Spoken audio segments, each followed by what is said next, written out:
Ça arrive, ça arrive. On va vous servir un café. Une première journée de rencontre départementale pour l'ensemble des conseils citoyens du département de l'Aude. Donc pour la journée, on vous propose, on va faire ce matin ce qu'on appelle nous une conférence populaire. Vous avez vu, c'est sous la forme d'un petit café. Donc on va vous servir ce qui est là-bas, on ne va pas le garder pour nous. Le café, le thé, le jus d'orange, les croissants, etc. C'est ça le café débat, ou débat café. Et donc pour moi c'était symbolique.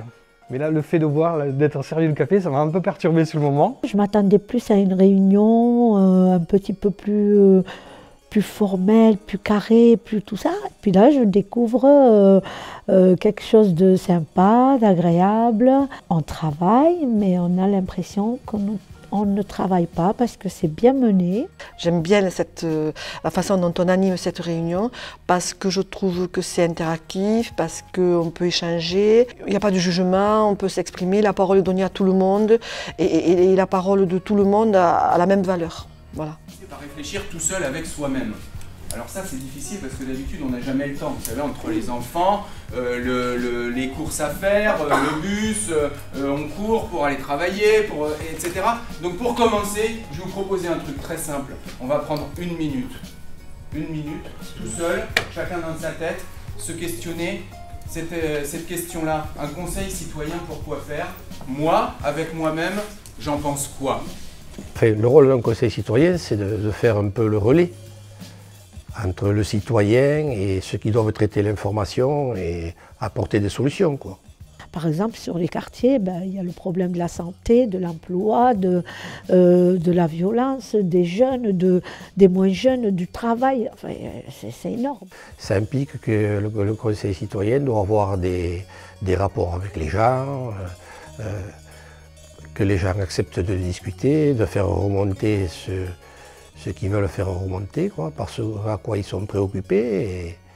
Donc c'est quand même une loi qui est récente et je pense que cette année c'est aussi un petit peu une découverte pour tout le monde. Et chacun, on doit se positionner, chercher le meilleur. Le vrai travail n'est pas commencé encore, c'est un travail de structure pour le moment.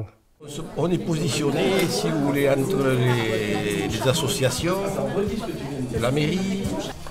Jean-François, je suis venu là, je me suis fait embarquer dans l'affaire. C'est chouette, c'est de l'esbrouf.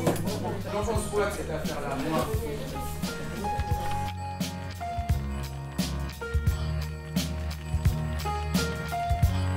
Je veux dire que, bon, moi en tant que volontaire, c'est vrai, j'allais dire c'est presque un acte militant de dire je veux absolument que ça change, que la vie soit plus sereine en collectivité.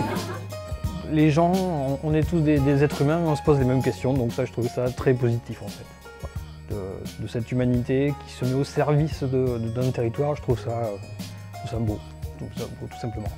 C'est embêtant parce qu'on avait deux questions, mais on ne peut pas poser deux, donc on en pose une, on verra la suite. Merci. Allez, il n'en manque plus qu'une. Moi je trouve que c'est très intéressant ces conseils citoyens, qu'il ne faut pas en rester là et moi ça m'a permis de rencontrer d'autres habitants, de travailler sur le vivre ensemble.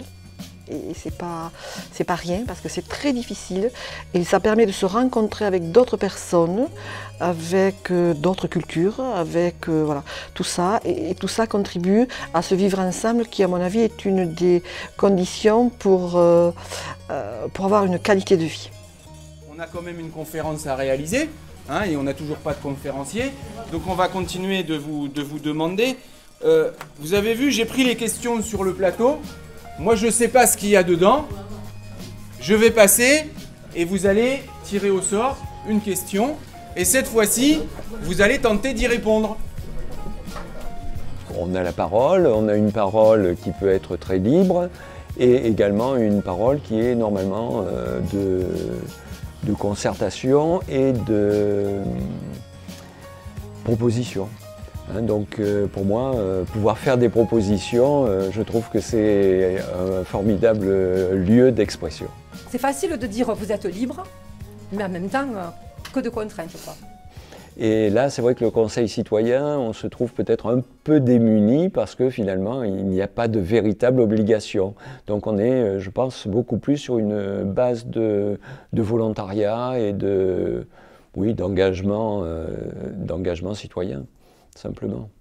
Donc on a rebaptisé la question « En quoi le conseil citoyen peut aider les jeunes ?»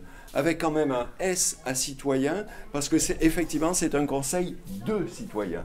Il faut vraiment qu'on arrive à ce qu'ils prennent ce conseil citoyen comme étant leur bébé, leur outil qui se débrouille. J'ai été tirée au sort et on m'a téléphoné, on m'a demandé si je voulais participer au conseil citoyen. J'avoue que je ne m'y étais pas intéressée jusqu'alors et j'ai dit oui. J'ai dit oui, et voilà, et puis je suis allée à une première réunion, à la réunion de présentation, puis à d'autres réunions, puis voilà, j'ai pas du tout l'intention de m'arrêter. Vous vous souvenez, ça démarre au téléphone, il y a un monsieur qui appelle sa collègue, une autre dame qui appelle sa collègue, la collègue en a marre du conseil citoyen. Je simplement que je suis très heureuse d'être ici aujourd'hui, très heureuse aussi de participer à ces conseils citoyens parce que j'aime l'échange, j'aime cette notion d'ouverture sur les autres, de rencontre avec les autres et donc voilà, je suis très satisfaite.